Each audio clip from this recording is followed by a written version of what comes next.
Hi, Kipsters. I hope that everyone is still doing well at home. Welcome to our next week of learning. We are going to be talking about cause and effect in fiction stories. So let's start right away. Read this story along with me, and then we're going to fill in a CPRT below. Here we go. Violet had always worn glasses for as long as she could remember. Being 10 years old, it was possible she'd been wearing them for 10 years. Maybe she was born with glasses. Violet couldn't see things that were far away from her, but she also had trouble reading. Her eyesight was very poor. Sometimes, while she was doing her homework in study hall, her glasses would slide down the tip of her nose. Once they even fell off her face and landed on the floor. "Violet, what's going on?" her teacher, Miss Shellsworth, asked when she saw Violet crawling on the floor once with her hands stretched out. "I can't find my glasses," replied Violet shyly. The rest of the students looked up from their books and started to laugh.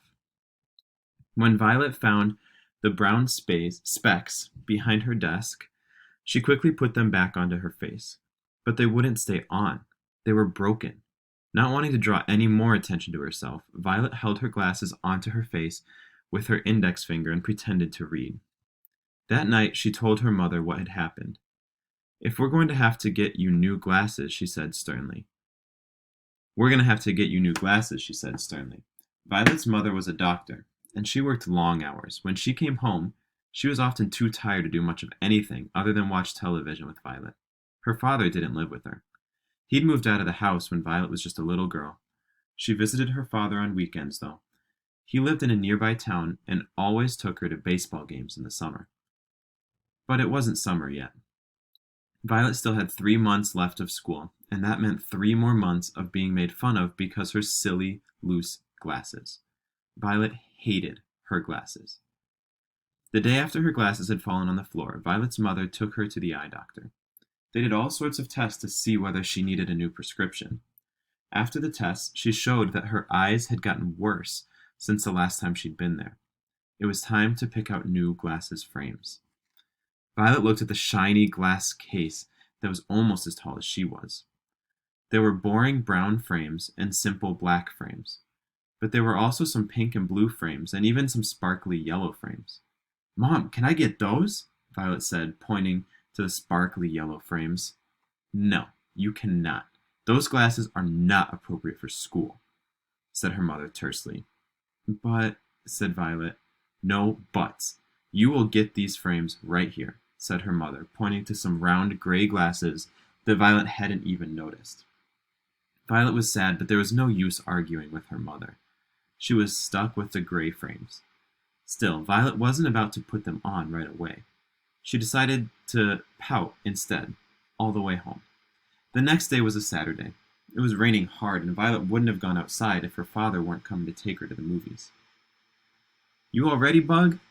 her dad asked. When he came to pick her up, Her dad asked when he came to pick her up. He always called her Bug. "Where are your glasses?" he asked when he saw her squinting up at him. "I got new ones," said Violet. Worried that her father wouldn't like them, she put them in her backpack and was going to wear them in the dark theater when she knew no one could see them. "Well, where are they?" he said. Violet, not wanting to cause a scene, reached into her bag and put the round gray frames onto her face. She didn't like them and was hoping maybe she could convince her dad to buy her new ones. On the way to the movie theater, she noticed something very strange while peering through her new glasses. Way in the distance, a small bird was smiling at her, flapping its wings and smiling. "That can't be right," she thought. Then she looked around and noticed that other birds were making faces as well. A pigeon in a tree almost a mile away looked as if it smelled something strange. Its beak was twisted to the side, as if in disgust. Then, on the sidewalk near a park they were approaching, she could see a squirrel sneeze, rub its nose, and move its lips as if to say, "Excuse me." Immediately, she pulled the glasses off her face in shock. "What's wrong?" asked her father. But Violet didn't want to say what she had seen. Were animals supposed to be so animated? Were these magical glasses? She didn't know, but one thing was for sure. She'd never seen such things before in her life, and she wanted to see more. Slowly, she put the glasses back on.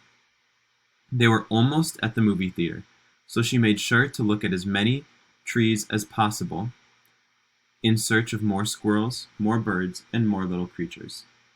Putting her face up against the car window to her right, she started to stare intently and noticed a man walking his dog. The man was walking slowly, playing with his cell phone, while his white poodle was pulling hard on its leash. Violet started to focus on the poodle. She could have sworn that she saw the pet roll its eyes and shake its head. "Hurry up," she said loudly, as her car went by the man with the cell phone. "Your dog is getting bored." "Excuse me?" said her father. "Who are you yelling at?" "Oh, nothing," said Violet. Her new glasses were her little secret, for now, and she couldn't wait to explore the world through a new set of eyes. Alright, Kipsters, on this page, you're going to fill out the CPRT. Please make sure when you write the problem here, and when you write the resolution here, that you use a complete sentence. That means I need to see a capital letter and a period in order for you to get full credit for your problem and your resolution. Then choose a theme that's best and continue on hitting next so that you can see the questions that we have for this section. Good luck!